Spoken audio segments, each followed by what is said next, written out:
بسم اللہ الرحمن الرحیم الحمد للہ رب العالمین والصلاة والسلام علی سید الانبیاء والمرسلین قال اللہ تعالی وتبارک فی القرآن المجید والفرقان الحمید بسم اللہ الرحمن الرحیم مثل الذین ينفقون اموالهم فی سبیل اللہ کمثل حبۃ انبتت سبع سنابل فی کل سنبلۃ مئۃ حبۃ واللہ یضاعف لمن یشاء واللہ واسع علیم الذین ينفقون اموالهم فی سبیل اللہ ثم لا یتبعون ما انفقوا منا ولا اذى لهم اجرهم عند ربهم ولا خوف عليهم ولا هم يحزنون قول معروف ومغفرة خير من صدقة يطلبها أذى والله غني حليم يا أيها الذين آمنوا لا تبطلوا صدقاتكم بالمن والأذى كالذي ينفق ماله رياء الناس ولا يؤمن بالله واليوم الآخر فمثله كمثل صفوان عليه تراب فأصابه وابل فتركه صلدا لا يقدرون على شيء مما كسبوا والله لا يهدي القوم الكافرين ومثل الذين ينفقون أموالهم ابتغاء مرضات الله وتثبيتا من أنفسهم كمثل جنة بربوة أصابها وابل فآتت أكلها ضعفين فإن لم يصبها وابل فطل والله بما تعملون بصير أيود أحدكم أن تكون له جنة من نخيل وأعناب تجري من تحتها الأنهار له فيها من كل الثمرات وأصابه الكبر وله ذرية ضعفاء فأصابها إعصار فيه نار فاحترقت كذلك يبين الله لكم الآيات لعلكم تتفكرون يا أيها الذين آمنوا أنفقوا من طيبات ما كسبتم ومما أخرجنا لكم من الأرض ولا تيمموا الخبيث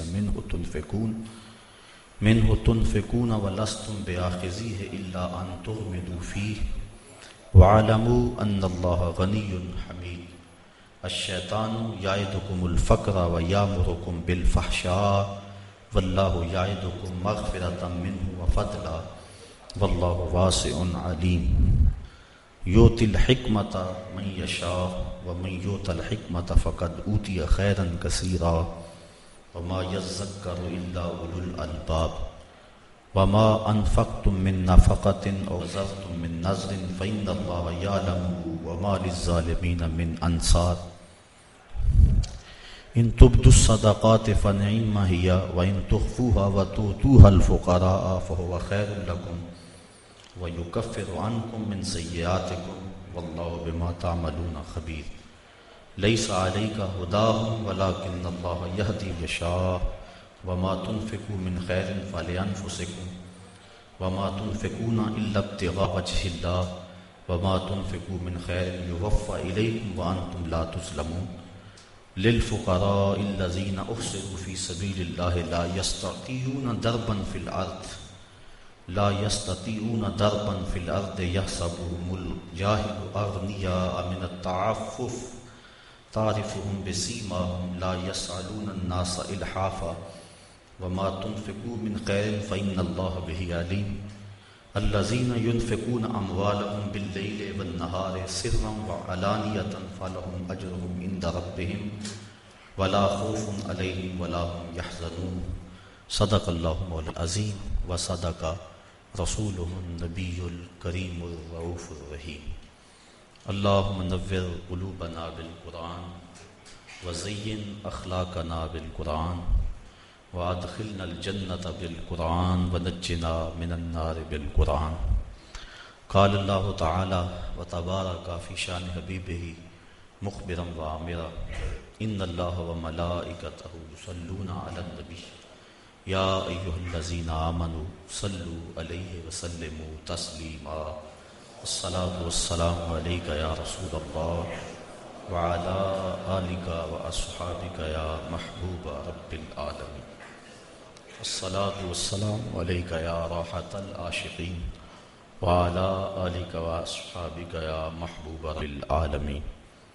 تمام حمد و ثنا، تعریف و توصیف اللہ جل مجدہ الکریم کی ذات پاک کے لیے، جو خالق کائنات بھی ہے اور مالک شش جہات بھی۔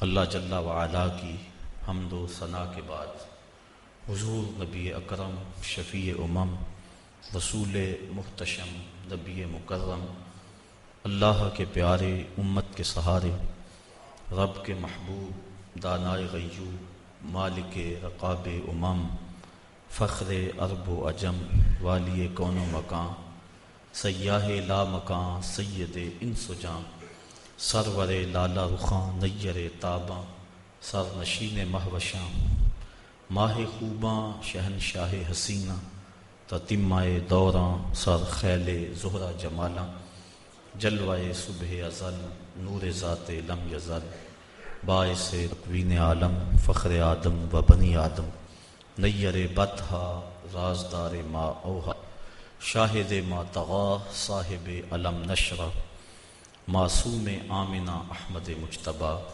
حضرت محمد مصطفیٰ صلی اللہ علیہ وسلم کے حضور ناز میں اپنی عقیدتوں، ارادتوں اور محبتوں کا خراج پیش کرنے کے بعد انتہائی واجب الاحترام ذوی الاحتشام برادران اسلام، السلام علیکم ورحمۃ اللہ وبرکاتہ۔ سورۃ البقرہ سے کچھ آیات آپ کے سامنے تلاوت کرنے کا شرف حاصل کیا، اور انہی کے ضمن و ذیل میں کچھ باتیں آپ کی گوش گزار کروں گا۔ اللہ تعالی جل شانہ کی بارگاہ میں بصمیم قلب دعا ہے کہ میری زبان پہ کلمۃ الحق جاری فرمائے۔ ارشاد فرمایا،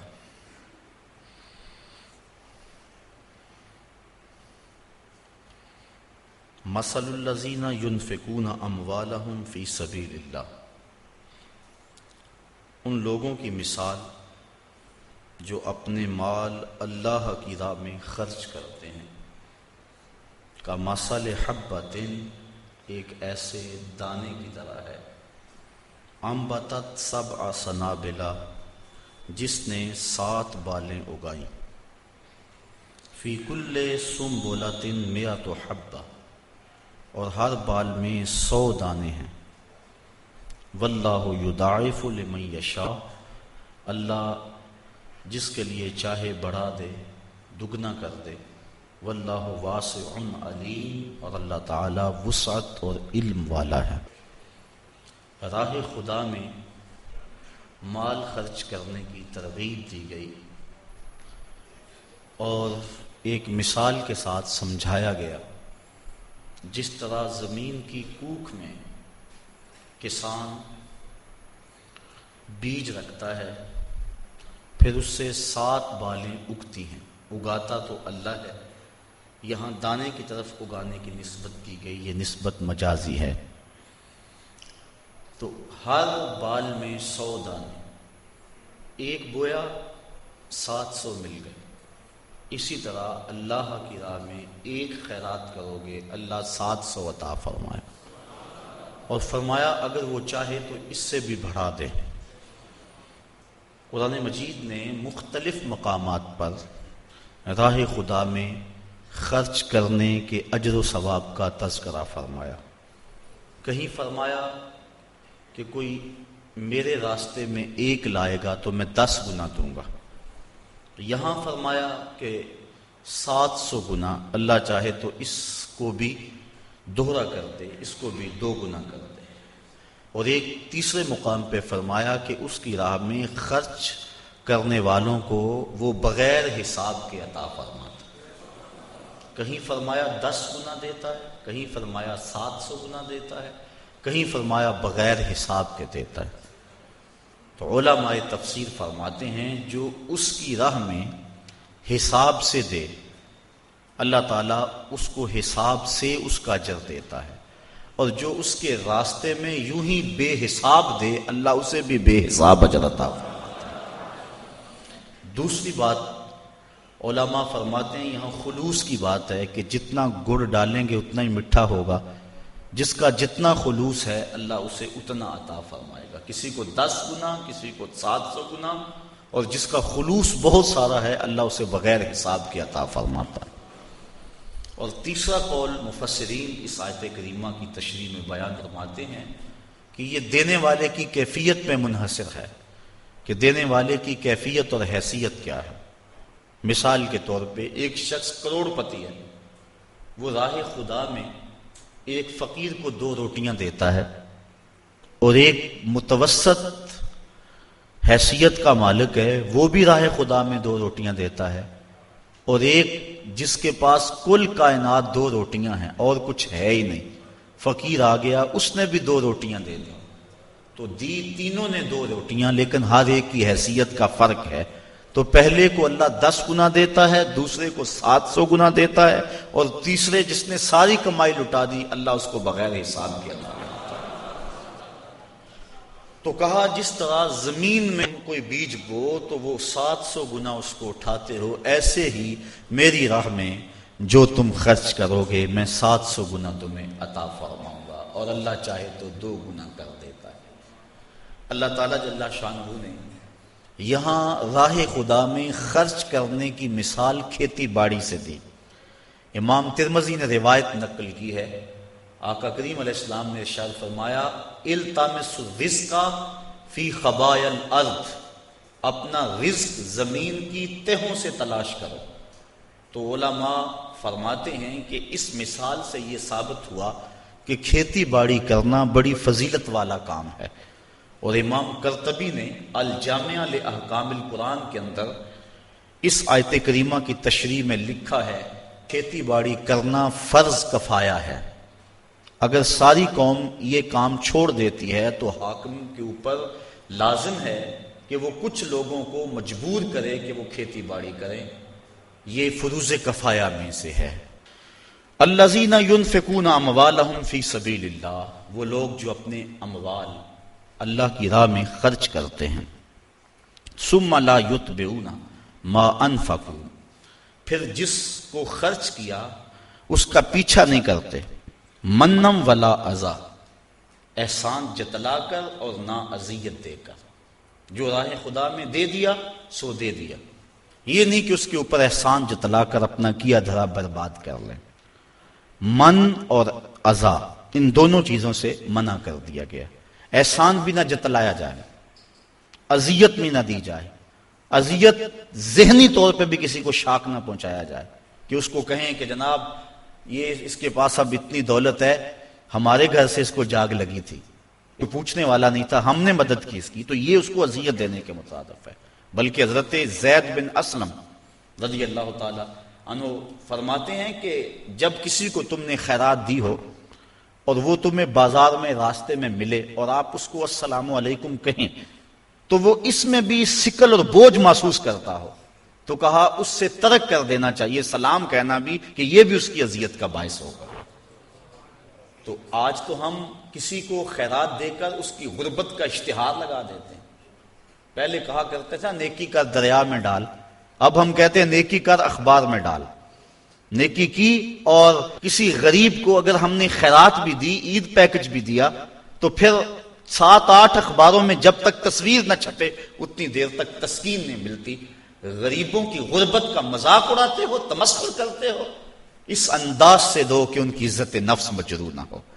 تو نہ من اور نہ اذا، کسی طرح سے ان کی اذیت کا سامان نہ بنو۔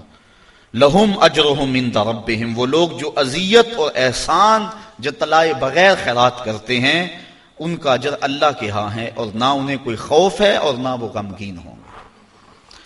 قول معروف ومغفرۃ خیر من صدقۃ یتبعها اذی، اچھی بات کہہ دینا اور درگزر کرنا اس خیرات سے بہتر ہے جس کے پیچھے اذیت لگی ہو۔ اگر تم کسی کو خیرات نہ دو بلکہ اچھا کلمہ کہہ دو، کلمہ خیر کہہ دو اور درگزر کر لو، تو یہ اس خیرات دینے سے بہتر ہے جس کے بعد اذیت لگ جائے اور تم اس کو اذا دو اور تکلیف پہنچاؤ۔ واللہ غنی حلیم، اور اللہ تعالی غنی اور حلم والا ہے۔ یا ایھا الذین آمنوا، اے ایمان والو، لا تبطلوا صدقاتکم بالمن والاذی، ایمان والو اپنے صدقے کو باطل نہ کرو احسان رکھ کر اور ایذا دے کر، اذیت پہنچا کر۔ کالذی ینفق مالہ رئاء الناس، اذیت دینا اور احسان جتلانا یہ اس شخص کے صدقے کی طرح ہے جو اپنا مال لوگوں کے دکھاوے کے لیے خرچ کرتا ہے۔ وَلَا يُؤْمِنُ بِاللَّهِ وَالْيَوْمِ الْآخِرِ، اللہ پر بھی یقین نہیں رکھتا اور پچھلے دن پر بھی یقین نہیں رکھتا۔ اس منافق کا خرچ کرنا اللہ کے ہاں اس کا کوئی اجر و ثواب نہیں ہے۔ تو جو اپنا مال اللہ کی راہ میں خرچ کرنے کے بعد جس کو مال دیا اس کو اذیت دیتا ہے یا اس کو جتلاتا ہے تو وہ ایسے منافق کے خرچ کرنے کی طرح ہے جو اللہ اور پچھلے دن پر یقین نہیں رکھتا، یعنی اس کو کوئی فائدہ نہیں ہے۔ تو ریاکاری کے لیے خرچ کیا گیا مال، اس کی مثال اللہ تعالیٰ نے دی کہ فَمَثَلُهُ كَمَثَلِ صَفْوَانٍ، اس کی مثال ایک ایسے چٹیل پتھر کی طرح ہے، ایسے چٹان کی طرح ہے، علیہ تراب، جس کے اوپر مٹی پڑی ہو، فَأَصَابَهُ وَابِلٌ، تو اس پر زوردار پانی پڑے، می برسے، فَتَرَكَهُ صَلْدًا، تو اس کو بالکل چٹیل پتھر چھوڑ دے۔ اب مٹی پڑی تھی، لگتا تھا اس کے اوپر کچھ اگے گا، لیکن جب بارش پڑی تو وہ ساری مٹی اس سے اتر گئی اور بالکل پتھر کا پتھر رہ گیا اور اس کے اوپر کوئی چیز نہ رہی۔ تو جو ریاکاری کے لیے عمل کیا جاتا ہے اس کو اس مثال سے بیان کیا گیا کہ اس کی ذات پتھر کی طرح ہے اور جو عمل کیا وہ مٹی کی طرح نظر آ رہا ہے، اور کل قیامت کا دن موسلادھار بارش کی صورت میں ہے اور اس سے وہ عمل ختم ہو جائے گا، اور جب وہ دیکھے گا تو اس کے پلے کوئی عمل نہیں ہوگا۔ جس طرح چٹیل چٹان ہے اور اس کے اوپر کچھ نہیں ہے تو وہ اپنے نامہ اعمال کے اندر ریاکاری کے لیے جو عمل کیا گیا ہے وہ اس کو نہیں دیکھے گا، اور دیکھے گا کہ بالکل اس کا نامہ اعمال صاف پڑا ہوا ہے اور وہاں کچھ بھی موجود نہیں ہے۔ وہ گمان کرتا تھا میں نے یہ کیا یہ کیا یہ کیا، لیکن یہ بھول گیا تھا کہ سب کچھ ریاکاری کے لیے کیا، لوگوں کے دکھلاوے کے لیے کیا۔ تو کل قیامت کے دن نامہ اعمال میں وہ نیکیاں تلاش کرے گا تو وہ نیکیاں نہیں ملیں گی۔ ریاکاری کو شرک اصغر کہا گیا، کسی عمل کو شرک نہیں کہا گیا ریاکاری کے علاوہ، یہ چھوٹا شرک ہے۔ اللہ کے علاوہ کسی اور کی رضا جوئی کے لیے، کسی اور سے داد لینے کے لیے، کسی اور سے نفع حاصل کرنے کے لیے بندہ عمل کرتا ہے تو اس کو شرک کہا گیا۔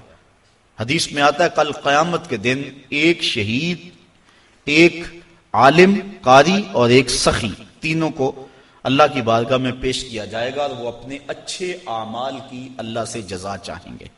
شہید کہے گا میں نے اپنی جان جیسی متاع عزیز تیری بارگاہ میں قربان کر دی۔ اللہ تعالیٰ ارشاد فرمائے گا تو نے اس لیے جان قربان کی کہ لوگ تجھے بہادر کہیں، 100 لوگوں نے کہہ لیا، میرے لیے تو نے جان قربان نہیں کی، لہٰذا میرے ہاں تیرا کوئی اجر نہیں ہے۔ پھر عالم کہے گا میں نے تیرا قرآن پڑھا، لوگوں کو سنایا، ساری زندگی خدمات دین کرتا رہا۔ اللہ تعالیٰ ارشاد فرمائے گا کہ تو نے اس لیے کیا کہ لوگ تجھے داد دیں، تیری شہرت ہو، تیری عزت بڑھے، وہ بڑھ گئی۔ دنیا نے تجھے بڑا پروٹوکول دیا، بڑا اعزاز دیا، بڑی تکریم دی، میرے لیے تو نے یہ سب کچھ نہیں کیا تھا، لہٰذا میرے ہاں تیرا کوئی اجر نہیں ہے۔ پھر اس کے بعد سخی پیش ہوگا، عرض کرے گا مالک میں نے اپنی دولت تیری بارگاہ میں پیش کر دی۔ دولت کا خرچ کرنا نفس پہ انتہائی شاق ہے، تو میں نے اس کو تیری راہ میں خرچ کیا، مجھے اس کا صلہ اور اس کی جزا دی جائے۔ اللہ تعالیٰ ارشاد فرمائے گا تو نے دولت اس لیے خرچ کی کہ لوگ تجھے سخی کہیں، تیری سخاوت کی دھوم مچے، تیری سخاوت کی دھوم مچ گئی، تجھے سخی کہا گیا، تو بڑا سماجی کارکن کہلایا، لیکن تو میری رضا کے لیے نہیں کیا تھا، لوگوں سے داد وصول کرنے کے لیے یہ سب کچھ کیا تھا۔ اخبار میں تیری تصویریں بھی چھپی، تجھے میڈل بھی دیے گئے، تجھے اعزاز و تکریم سے بھی نوازا گیا، تجھے سخی کہا گیا، تو نے میرے لیے یہ کچھ نہیں کیا تھا، لہٰذا میرے پاس تیرے اس عمل کی کوئی جزا نہیں ہے۔ تو اس طرح فرمایا کہ سخی بھی، شہید بھی اور وہ قاری بھی جو اللہ کی بارگاہ میں اپنے عمل لے کے پیش ہوں گے ان کو کوئی جزا نہیں دی جائے گی۔ مومن جو عمل کرتا ہے اس کا مقصد اللہ کی رضا ہونا چاہیے تو اجر ہے، ورنہ پانی کے اوپر لگائی گئی لکیر کی طرح کچھ بھی نہیں ہوتا، وہ عمل ضائع ہو جاتا ہے۔ تو اللہ تعالیٰ جل شانہ نے فرمایا کہ ایسے ہے اس ریاکار کی مثال جس طرح پتھر کے اوپر گرد پڑی ہو اور موسلا دار بارش برسے تو وہ گرد ختم، پتھر کا پتھر۔ اسی طرح وہ سمجھتا ہے کہ میرے نامہ اعمال میں یہ نیکی ہے، لیکن جب قیامت کا دن آئے گا تو نامہ اعمال میں کوئی نیکی موجود نہیں ہوگی، پھر ڈاڈا پچھتاوا ہوگا۔ واللہ لا یہدی القوم الکافرین، اللہ کافر قوم کو ہدایت نہیں دیتا۔ وَمَثَلُ الَّذِينَ يُنْفِقُونَ أَمْوَالَهُمُ ابْتِغَاءَ مَرْضَاتِ اللَّهِ، یہ تو ان کی مثال تھی جنہوں نے ریاکاری کے لیے مال خرچ کیا، اور یہ اس کی مثال ہے جو اپنے مال اللہ کی رضا کے لیے خرچ کرتے ہیں، مقصد رب راضی ہو جائے، مقصود ہے۔ وَتَثْبِيتًا مِّنْ أَنفُسِهِمْ، اور اپنے دل جمانے کو کہ ان کا دل استقلال کا نور حاصل کر جائے، چونکہ مال کا خرچ کرنا میں نے عرض کیا کہ نفس پہ بڑا شاق ہے، لیکن جب انسان مال کو راہ خدا میں خرچ کرتا ہے نفس پہ گرانی آتی ہے، لیکن اس کا مقصد اگر رضا الہی ہو تو پھر اس گرانی کے بعد اس کو ایک لذت آنا شروع ہو جاتی ہے، ایک حظ اور ایک لطف ہے، اور وہ اس عبادت کا، خرچ کرنے کی عبادت کا نور ہے جو اس کے دل میں اترتا ہے۔ پھر اس کا جی چاہتا ہے میں اور راہ خدا میں خرچ کروں، تو پھر وہ اور کرتا ہے، اس کا دل اس کے اوپر اس تشویش کا اظہار نہیں کرتا جو پہلی مرتبہ خرچ کرنے میں اس کے دل نے کہا تھا۔ تیرے بچے چھوٹے چھوٹے ہیں، کاروبار اگر آگے چاہ کے ختم ہو گیا تو پیسے جمع ہوں گے تو کام آئیں گے، یہ ساری دلیلیں جو نفس دیتا تھا اب وہ دلیلیں چھوڑ دیتا ہے، دل تثبیت پا جاتا ہے، دل استقلال کی دولت پاتا ہے، پھر وہ تیسری مرتبہ خرچ کرتا ہے تو اس کو خرچ کرنے میں لذت ملتی ہے، اور وہ لذت پھر اس کی زندگی کا سرمایہ بن جاتی ہے، وہ سارا مال بھی خرچ کر دے اسے کوئی پرواہ نہیں ہوتی۔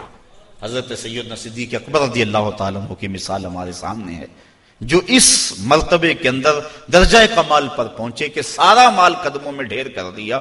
آقا کریم نے پوچھا ما اب کہتا لأہلک یا ابو بکر، ابو بکر گھر والوں کے لیے کیا چھوڑا؟ تو کہا اب کہتو لہم اللہ ورسولہ، حضور میرے سامنے بھی آپ ہیں، میرے گھر بھی آپ ہیں۔ وہ اپنے نام لیواؤں کو تنہا چھوڑتے کب ہیں، جہاں ہم دم نہ ہو کوئی وہاں سرکار ہوتے۔ اللہ اکبر، یہ ہے وہ استقلال۔ جب یہ آیت نازل ہوئی نا من ذا الذی یقرض اللہ قرضا حسنا، کون ہے جو اللہ کو قرض حسنا دے؟ تو حضرت ابو الدہداء رضی اللہ تعالی عنہ حضور کا ہاتھ پکڑا اور عرض کی حضور کیا واقعی اللہ نے ہم سے قرض مانگا ہے؟ اللہ اکبر، کیسی اس کی کرم نوازی، خود عطا کرتا ہے پھر خود کہتا ہے مجھے دو۔ اللہ اکبر، یہ اس کی کرم نوازی۔ غریب کے لیے بھی آزمائش ہے، اس کو غربت دی، وہ صبر کر کے دکھائے، اور امیر کے لیے بھی آزمائش ہے، اس کو دولت دی کہ وہ راہ خدا میں خرچ کر کے اس آزمائش میں پورا نکلے۔ جس کو دولت دی گئی وہ سوچے کہ میرے اندر کیا کمال دھرا تھا کہ مجھے دولت دے دی گئی۔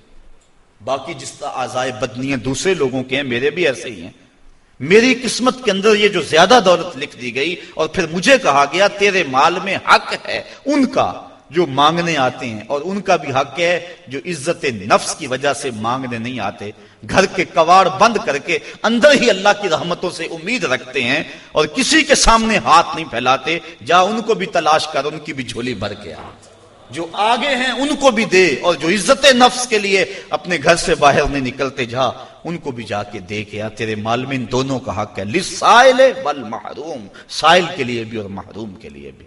اللہ اکبر۔ تو ابو دہداء نے حضور کا ہاتھ پکڑا، عرض کی حضور کیا واقعی اللہ نے ہم سے قرض مانگا؟ فرمایا ہاں اللہ نے ہم کے قرض مانگا۔ اور یہ کہتے کہتے اپنے باغ کے قریب لے گئے۔ 700 کھجوروں کے درخت تھے ان کے باغ میں، اور کھجور کا درخت جب لگایا جائے کتنی دیر کے بعد پروان چڑھتا ہے، تو باغ کے مالک کی جان ہوتی ہے ان درختوں میں، اور درخت بھی 700، اور کل کمائی ہے بھی یہی، وہی باغ ان کا تھا، اس میں ان کی رہائش تھی، بچے بھی تھے۔ اب اس کے قریب کھڑے ہو کے عرض کی اگر واقعی اللہ نے ہم سے قرض مانگا ہے تو پھر آپ گواہ بن جائے سودے کے، یہ باغ میں نے اللہ کو قرضے میں دے دیا۔ ان کی بیوی اور ان کے بچے اس باغ میں رہائش پذیر تھے۔ اور کوئی ان کا سرمایہ نہیں تھا. تو اب وہ باغ کے اندر نہیں جا رہے، اس باغ کے کنارے کھڑے ہو کے کہتے ہیں یا ام الدہدا اخرجی، اے دہدا کی امی بچوں کو لے کر جلدی جلدی آ جاؤ، یہ باغ اب ہمارا نہیں رہا، یہ ہم نے اللہ کو قرضے میں دے دیا. اس پاک باز نیک سیرت خاتون نے یہ نہیں کہا کہ ابو دہدا آگے ہم کس مکان میں جائیں گے، آگے کوئی انتظام کیا ہے، بلکہ اس نے جلدی جلدی اپنا سامان سمیٹا، بچوں کو لیا، باغ سے باہر آئی اور پھر کہتی ہے رابحہ بیعو کا یا ابا دہدا، اے دہدا کے ابو تو نے بڑا نفع والا سودا کر لیا ہے، تو نے بڑے نفع والا سودا کر لیا ہے. یہ وہ تھے جو حضور کی درسگاہ کے طالب علم تھے. راہ خدا میں خرچ کرنے سے دل کو تکلیف نہیں ہوتی، دل کو تشویش نہیں ہوتی، بلکہ دل قرار پاتا ہے. تو جب خدا کی راہ میں خرچ کر کے دل کو تشویش پہنچے تو سمجھو دل کو استقلال کی دولت نہیں ملی. اور جب راہ خدا میں خرچ کر کے سکون کے قافلے اترنے شروع ہو جائیں اور روح کرنے لگے اور باطن میں کیفیات اور نور و نکھت کی بارش ہونے لگے تو سمجھ لو کہ میری خیرات میرے مالک نے قبول فرما لی اور یہ میں نے خالص اس کی رضا کے لیے ایسا کیا تھا. تو کہا کہ وہ لوگ جو اپنے مال اللہ کی رضا کے لیے وَتَثْبِيتًا مِّنْ أَنفُسِهِمْ اور اپنے دل کے استقلال کے لیے، اپنے دل کو ثابت کرنے کے لیے، جمانے کے لیے خرچ کرتے ہیں. کَمَثَلِ جَنَّةٍ، اس خرچ کرنے کی مثال ایسے باغ کی طرح ہے بِرَبْوَةٍ جو اونچی جگہ پر ہے، أَصَابَهَا وَابِلٌ جس کو موسلا دار بارش پڑی، اونچی جگہ پہ محلے وقوع اور بارش بھی موسلا دار، فَآتَتْ أُكُلَهَا ضِعْفَيْنِ تو اس کا پھل پھر دگنا آئے گا.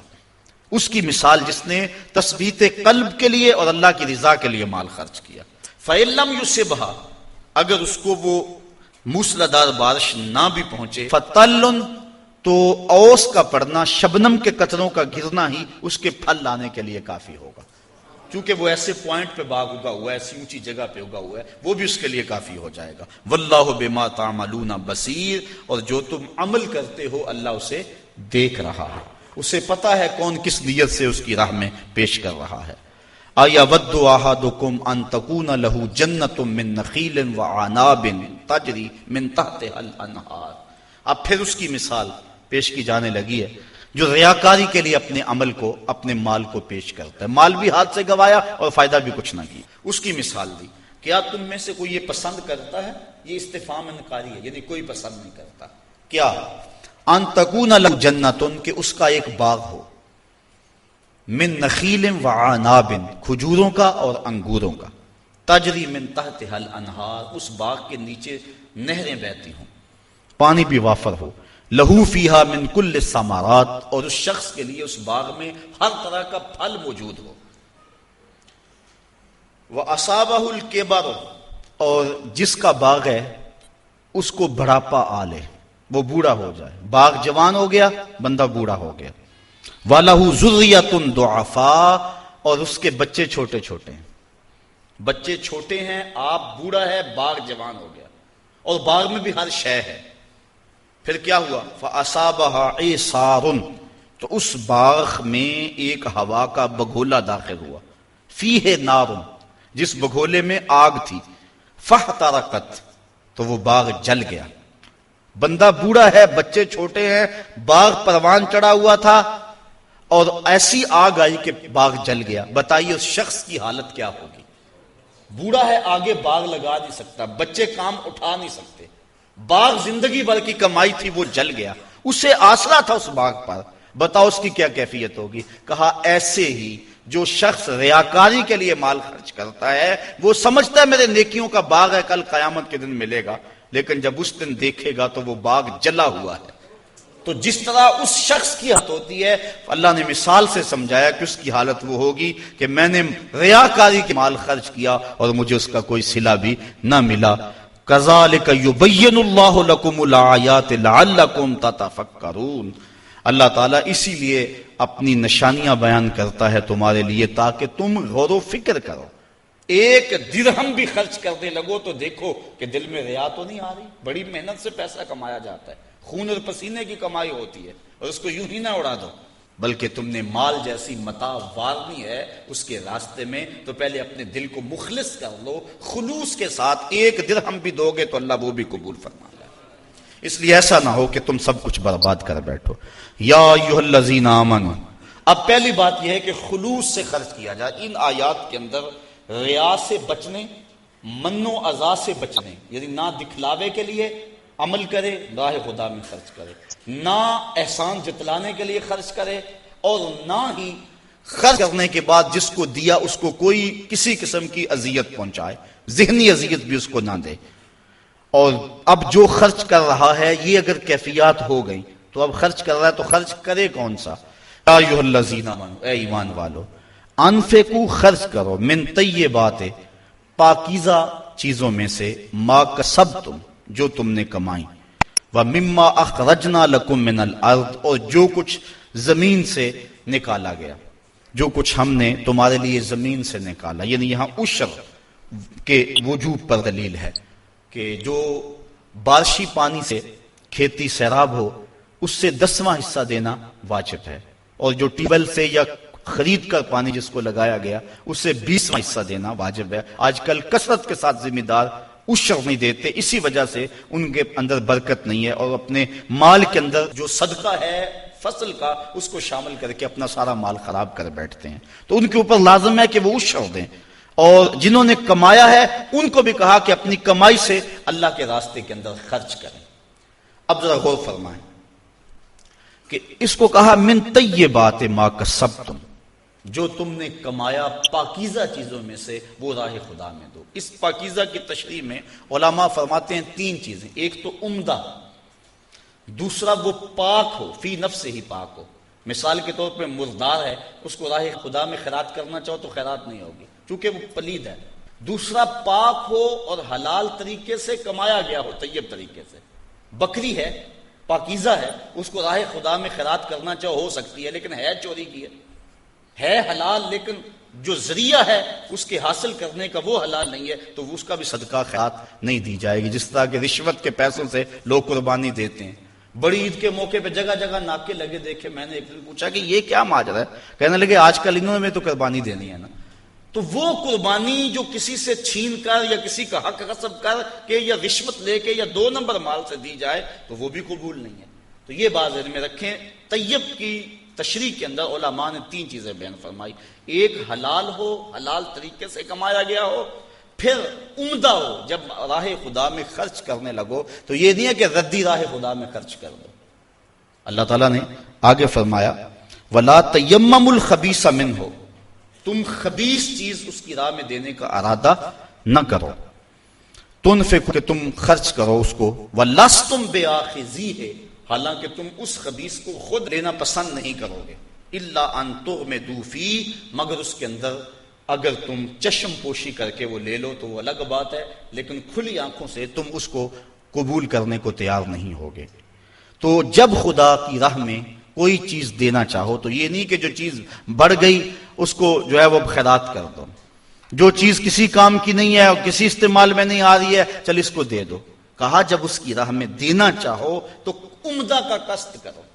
بلکہ اللہ تعالیٰ نے 4 پارے کے آغاز میں فرمایا لن تنالوا البر حتى تنفقوا مما تحبون، اتنی دیر تک تم نیکی کی روح کو نہیں پہنچ سکتے جب تک اس مال سے خرچ نہ کرو جس کو تم خود پسند کرتے ہو. یعنی 2 چیزیں، ایک تم دینا چاہتے ہو، ایک رکھنا چاہتے ہو، ایک اپنے لیے رکھنا چاہتے ہو. تو جو اپنے لیے پسند کیا، جس کا انتخاب اپنے لیے کیا، جب تک اس سے نہ خیرات کرو نیکی کی حقیقت تمہیں نصیب نہیں ہوگی. امام اعظم امام ابو حنیفہ کے دور میں ایک شخص مرنے لگا. اس کے پاس دولت بہت ساری تھی لیکن بچے چھوٹے چھوٹے تھے. اس نے تھیلے کے اندر سونا ڈالا کہ یہ کسی کے سپرد کر جاؤں کہ میرے بچے بڑے ہوں تو ان کو دے دے. سوچا غریب کو دیا تو وہ سنبھال نہیں سکے گا، بچوں کو دیا تو وہ ضائع کر دیں گے. ایک دوست تھا اس کا امیر ترین، اس کو کہا کہ میاں یہ سونا اور تھیلا ہے، ساتھ وصیت نامہ لکھا جب میرے بچے بڑے جوان ہو جائیں، بالغ ہو جائیں تو جو تیرا جی چاہے ان بچوں کو دے دینا. یہ اس نے وصیت کی اور وہ سب کچھ اس کے سپرد کیا. بچے جوان ہوئے، اس نے لوگوں کو بلایا، بچوں کو بلایا، سونا تھیلا سب کچھ سامنے رکھا، وصیت نامہ پڑھا. کن کے باپ نے جب مرتے ہوئے مجھے یہ سونا تھیلے میں ڈال کر دیا تو ساتھ یہ وصیت نامہ لکھ کر دیا کہ جب میرے بچے جوان ہوں گے جو تیرا جی چاہے بچوں کو دے دینا. تو اس نے سونا اپنے پاس رکھ لیا اور خالی تھیلا بچوں کو دے دیا۔ اب سارے کہیں ظلم ہوا ہے، یتیموں کے ساتھ ظلم ہوا ہے، لیکن کریں کیا کہ وصیت نامہ ہی ایسا تھا، نہ عدالتی چارہ جوئی ہو سکتی ہے، نہ اس کو کہا جا سکتا ہے، سارے کہیں ظلم ہوا۔ علماء سے پوچھا، کہا ظلم ہوا، لیکن کیا کہا جا سکتا ہے؟ وصیت نامہ کے اندر بات ہی ایسی تھی کہ اس نے زیادتی کی ہے اور سب کچھ خود رکھ لیا۔ امام اعظم امام ابو حنیفہ سراج الامہ امام الائمہ، آپ کی خدمت میں لوگ حاضر ہوئے کہ یوں یتیموں کے ساتھ یہاں زیادتی ہوئی، لیکن وصیت نامے کی عبارت اس طرح کی تھی، اس لیے کوئی بول بھی نہیں سکتا، آپ کو ارشاد فرمائیں۔ کہا دوبارہ سب لوگوں کو جمع کر لو، اسے بھی بلا لو، بچوں کو بھی بلا لو۔ بلا لیا گیا، کہا میاں وصیت نامہ پڑھو۔ وصیت نامہ پڑھا گیا کہ یہ سونا ہے، تھیلے میں ڈال کے تجھے دے رہا ہوں، جب میرے بچے جوان ہو جائیں گے جو تیرا جی چاہے وہ بچوں کو دے دینا۔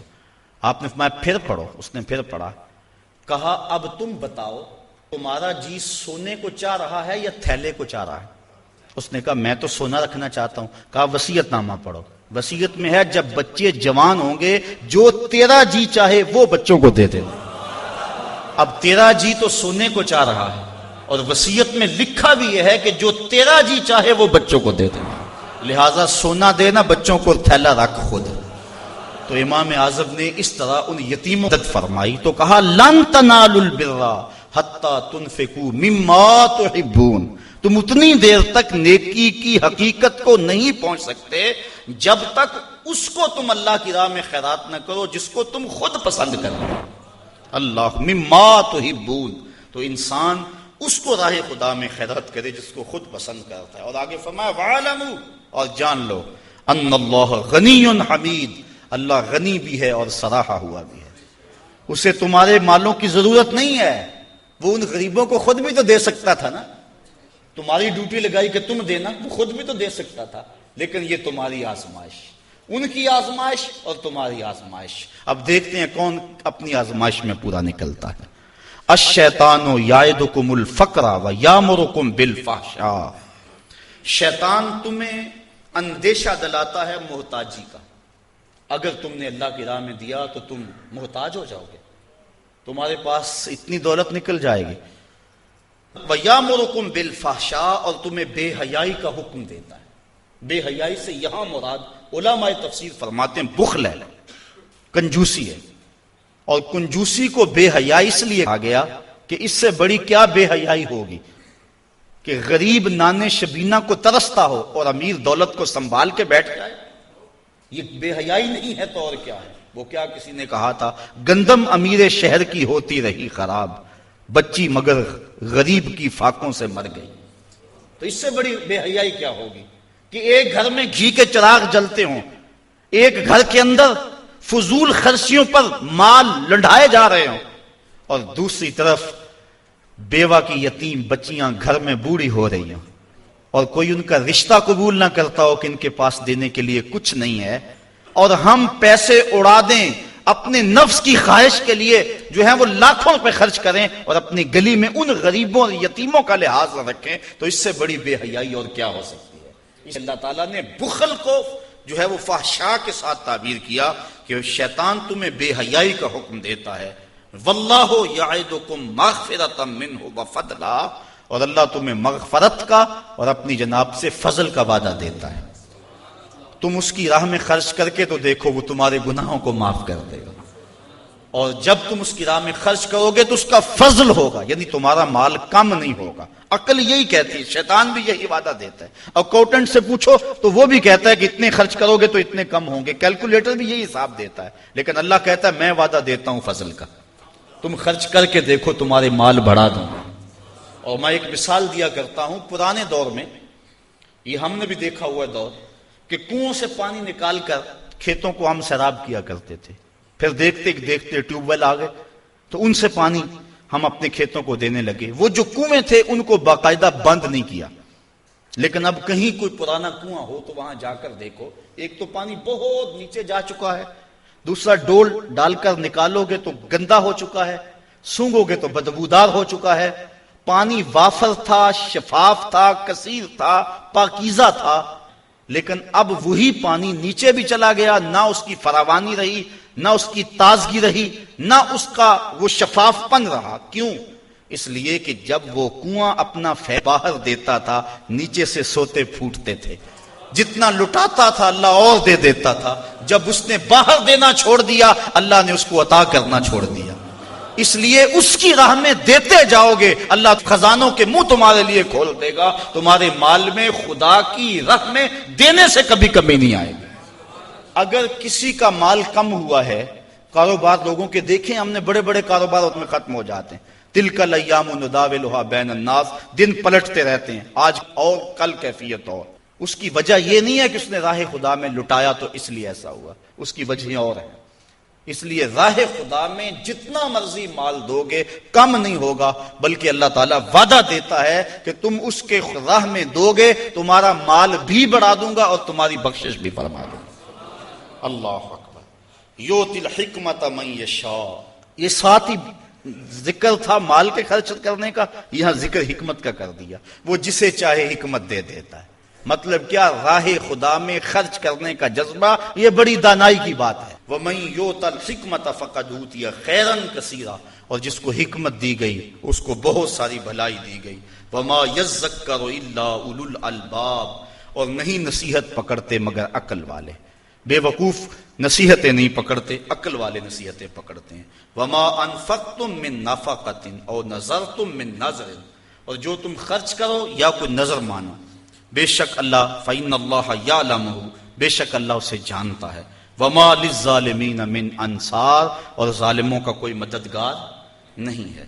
إِن تُبْدُوا الصَّدَقَاتِ فَنِعِمَّا هِيَ، اگر تم صدقے ظاہر کرو تو اللہ اسے جانتا ہے۔ فَنِعِمَّا هِيَ، تو وہ تمہارے لیے بہتر ہیں۔ وَإِن تُخْفُوهَا، اگر تم انہیں چھپا لو۔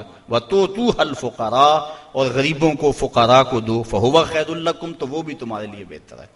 یعنی اگر تم صدقوں کو ظاہر کر کے دو تو یہ بھی بہتر، اگر چھپا کے دو تو یہ بھی بہتر۔ امام غازی تفسیر کبیر کے اندر اسی آیت کریمہ کے تحت 5-6 چیزیں بیان فرمائی کہ صدقہ کب چھپا کے دینا چاہیے اور کب ظاہر دینا چاہیے۔ گفتگو وہ لمبی ہے، میں ایک بات عرض کروں کہ اجازت چاہوں گا اور بات آگے بڑھاؤں گا۔ 2 طرح سے جو ہے وہ صدقہ دیا جاتا ہے، ظاہر اور پوشیدہ۔ اور اس میں اگر کسی شخص کو آپ دے رہے ہیں، کسی ذات کو دے رہے ہیں، تو پھر اس وقت مستحب اور بہتر یہ ہے کہ آپ چھپا کے دیں۔ کسی کی مدد ذاتی طور پہ کر رہے ہیں، غریب ہے، بیوہ ہے، یتیم ہے، تو پھر اس کی غربت کا اشتہار نہ لگائیں، پھر بہتر ہے کہ چھپ کے دیں۔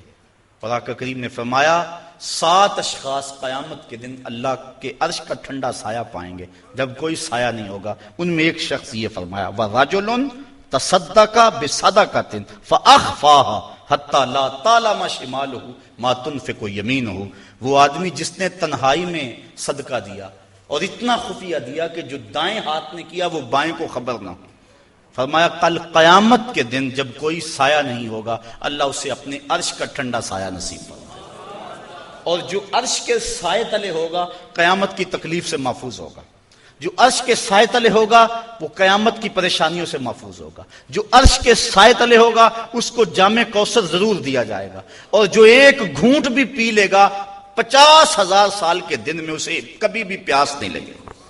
تو جس نے اپنے صدقے کو خفیہ دیا، دائیں نے دیا بائیں کو خبر نہ ہو، اللہ اکبر۔ بلکہ علماء اس کی تشریح میں لکھتے ہیں کہ جس کو صدقہ دیا جا رہا ہے بہتر ہے کہ اس کو بھی خبر نہ ہو، اس انداز سے اس کے گھر میں پھینک آؤ کہ اسے بھی پتہ نہ ہو کہ میرے اوپر کون مہربانی کر گیا۔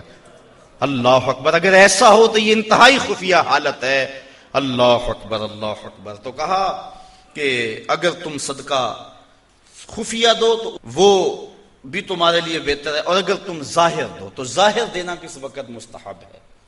جس میں کسی شخص کی ذات کا معاملہ نہ ہو۔ مثال کے طور پہ مسجد کے لیے فنڈ مانگا جا رہا ہے، دارالعلوم کے لیے مانگا جا رہا ہے، کسی ہاسپٹل کے لیے مانگا جا رہا ہے، کسی اور رفائی کام کے لیے مانگا جا رہا ہے، لہٰذا وہاں آپ اس نیت سے کہ اگر میں اٹھ کے اعلان کروں گا تو میرے دیکھا دیکھی کئی اعلان کریں گے، لہٰذا مدد ہو جائے گی۔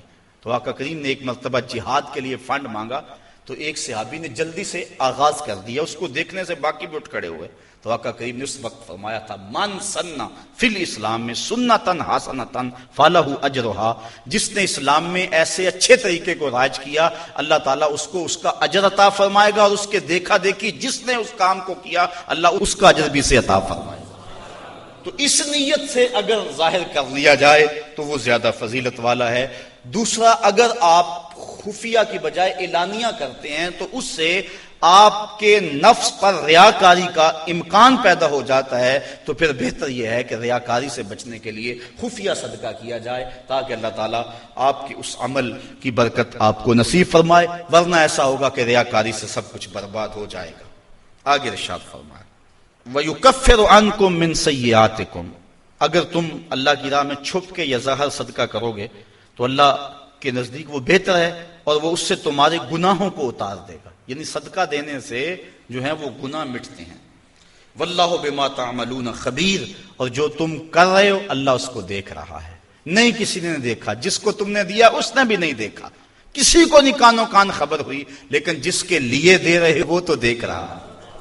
اللہ اکبر. یہ اپنی اپنی نیت پر منحصر ہے کہ کس کی نیت کیا ہے. لیس علیک ہداہم ولکن اللہ یہدی من یشاء، اے حبیب آپ کے اوپر لازم نہیں ہے کہ ان کافروں کو جو ہے وہ آپ ہدایت دیں، بلکہ اللہ جس کو چاہتا ہے ہدایت دے دے. یہ کفار کو صدقہ دینے کے جواز پر آیت نازل ہوئی. صحابہ صدقہ اپنا دیتے تھے، اپنوں کو مسلمانوں کو بھی، لیکن ان کے رشتہ دار کافر بھی ہوتے جو پریشان ہوتے، تو دل میں آتا یہ کافر ہیں، تو اللہ تعالیٰ نے اجازت دی کہ ان کو بھی آپ دے سکتے ہیں. تو کافر کو صدقہ واجبہ نہیں لگتا، یعنی زکوٰۃ نہیں لگتی، صدقہ فطر نہیں لگتا، اور جو منت کا جو صدقہ ہے وہ نہیں لگتا، واجبہ نہیں لگتا. نافلہ صدقے جو ہیں ویسے تعاون کر دیا جائے تو وہ اس کو لگ جاتا ہے. اس کی دلیل قرآن مجید کی یہ آیت ہے. وَمَا تُنْفِقُوا مِنْ خَيْرٍ فَلِأَنفُسِكُمْ، اور تم جو اچھی چیز دو تو تمہارا ہی اس میں بھلا ہے، فائدہ تمہیں ہی ہوگا، تمہارا ہی بینک ہے. وَمَا تُنْفِقُونَ إِلَّا ابْتِغَاءَ وَجْهِ اللَّهِ، اور تمہیں خرچ کرنا مناسب نہیں مگر اللہ کی رضا چاہنے کے لیے. وَمَا تُنْفِقُوا مِنْ خَيْرٍ يُوَفَّى إِلَيْكُمْ، اور جو مال تم خدا کی راہ میں دو گے اس کا تمہیں پورا پورا اجر ملے گا.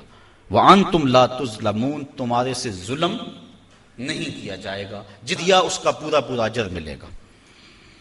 لِلْفُقَرَاءِ الَّذِينَ أُحْصِرُوا فِي سَبِيلِ اللَّهِ، یہ کہا کہ کافروں کو تم صدقہ دے سکتے ہو، لیکن فرمایا تمہارے صدقے کے زیادہ حقدار وہ ہیں. کون؟ لِلْفُقَرَاءِ الَّذِينَ، وہ فقیر لوگ، احسروا فی سبیل اللہ، جو اللہ کی راہ کے اندر رکے ہوئے.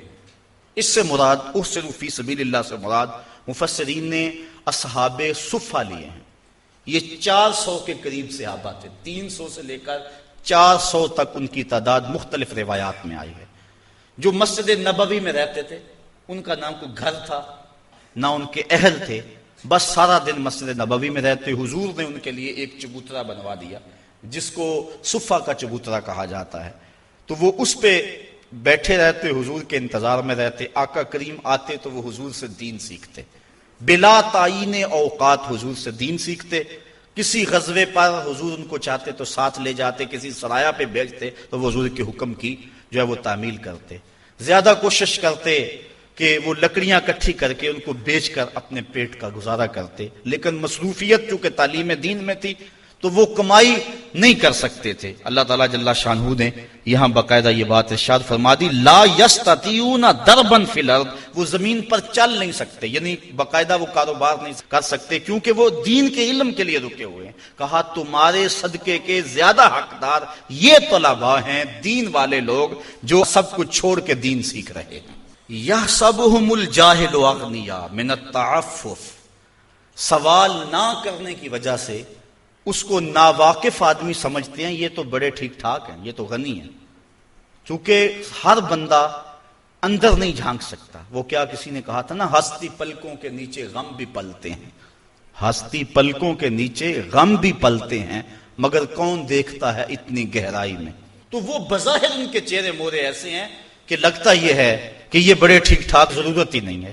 لیکن مالداروں کے اوپر لازم ہے کہ ان کو بھی تلاش کریں جو مانگتے نہیں اور ان کے گھر جا کے ان کی اعانت کر کے آئیں. اللہ نے اپنے محبوب سے مخاطب کر کے کہا تعرفہم بسیماہم، محبوب تو ان کی پیشانیوں سے پہچان لیتا، لوگ نہ جانے تجھے تو پتا ہے نا۔ حضرت ابو ہریرہ رضی اللہ تعالیٰ عنہ باہر آ کے بیٹھ گئے، کہتے مجھے بھوک بڑی لگی ہوئی تھی اور اتنی بھوک کہ گزارا نہیں ہو رہا تھا، بیٹھا نہیں جا رہا تھا۔ میں نے کہا کوئی آدمی گزرتا میرے چہرے کو دیکھ کے پہچان لے گا۔ پھر ایک صحابی آئے، میں نے ان سے ایک مسئلہ پوچھا، وہ مسئلہ بتا کے چلے گئے۔ دوسرے آئے، میں نے قرآن کی آیت کے بارے میں پوچھا، وہ بتا کے چلے گئے۔ پھر دل و قلب و نگاہ کے مرشد اولین آ گئے۔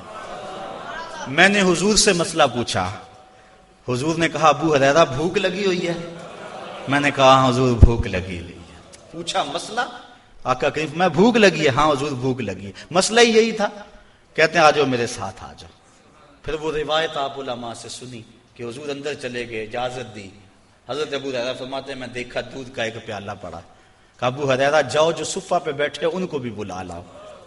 میں سوچا وہ تو 70 ہیں اور دودھ کا پیالہ ایک، لیکن حضور کا حکم تھا، میں بلا لایا۔ کہا اب ان کو پلاؤ۔ کہا پریشان تھا لیکن جب پہلے نے پیا ذرا بھی کم نہ ہوا۔ میں سمجھ گیا حوض کوثر کی نہروں سے کنیکشن جڑ گیا۔ کہا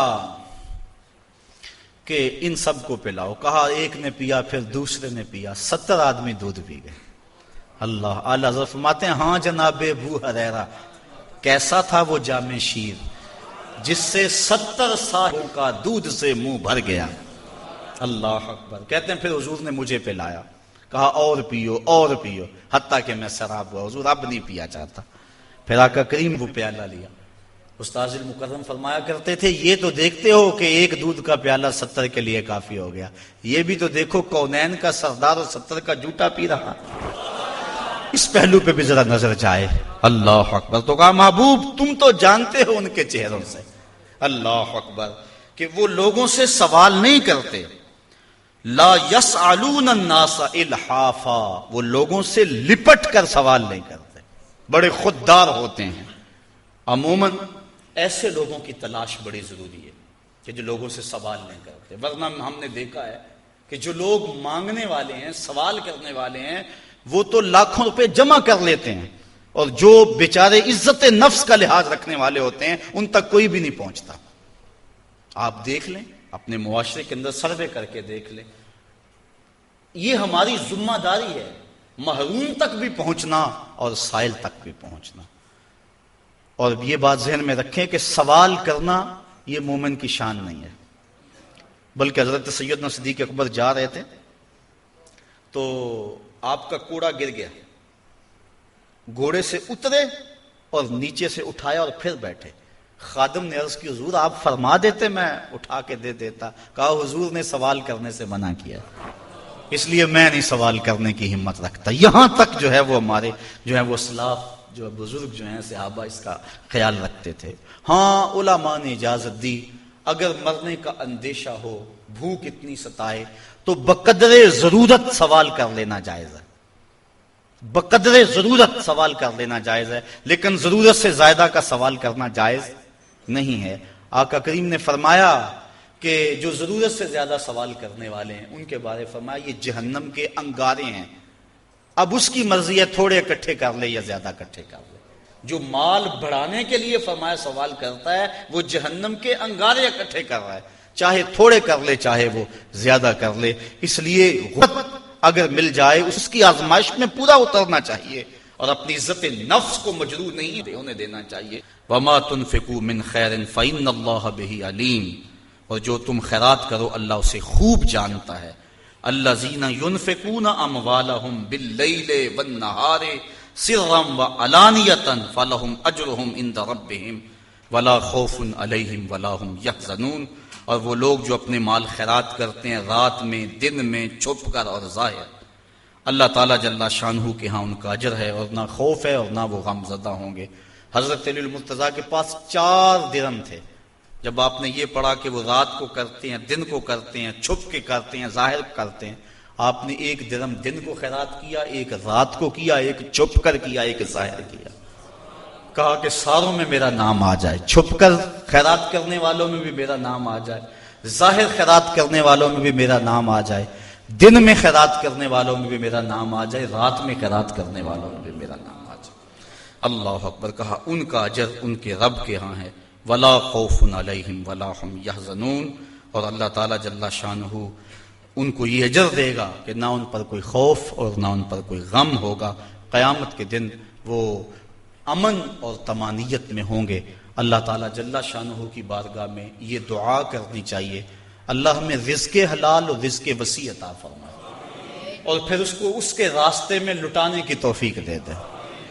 اور اگر غربت پہنچی ہے تو یہ بھی آزمائش ہے، اس غربت میں اپنی غربت کو تماشا بنانے سے ہم گریز کریں اور اس غربت میں صبر کریں۔ مومن جب کسی تکلیف میں صبر کرتا ہے، فرمایا اگر اس کے پاؤں میں کانٹا بھی چبھے اور اس پر تکلیف ہوتی ہے، اس پر صبر کرے تو اللہ اس کے بدلے اسے جنت عطا فرمائے۔ اس لیے اگر غربت ہے تو پھر بھی کہیں مالک تیرا کرم، جس حالت میں ہوں میرے نیچے بھی تو کئی لوگ ہیں، اور اگر اللہ نے دولت دی ہے تو سمجھیں کہ آج کرم نوازی ہے میرے اوپر، کل کا پتہ نہیں، راہ خدا میں جتنی لٹائی جا سکتی ہے لٹا دو، تو اللہ تعالیٰ اس کی برکتیں نصیب فرمائے گا۔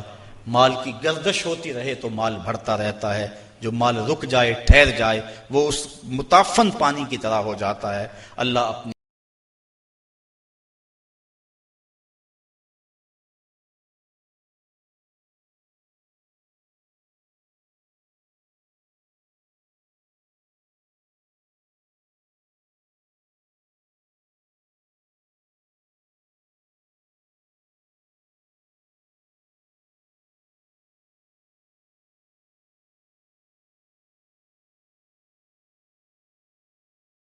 Mm-hmm.